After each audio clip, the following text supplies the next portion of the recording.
Hello, in this video I want to show you how to install Microsoft Edge browser on your TCL Tab 10L.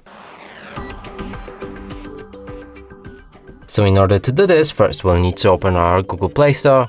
Here go for search for apps and games and enter Microsoft Edge. Hit the search button.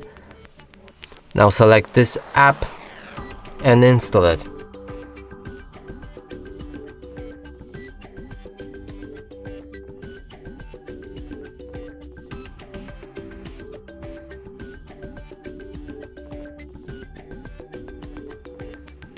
So after installation process is complete, we'll be able to open this app, and from here begin customization. You can sign in to turn on synchronization between other devices with this browser. I'm gonna do it later right here.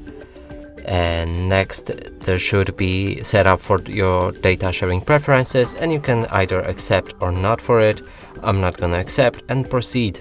Last option is to set Microsoft Edge as a default browser, and let's do it. You can skip it by pressing on Not Now.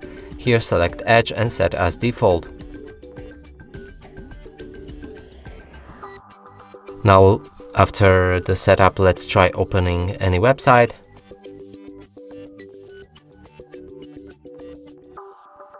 And as you can see, the website loaded without any problem. And that's it for this video. Hope you like it. Please consider subscribing to our channel, leave a like and a comment below.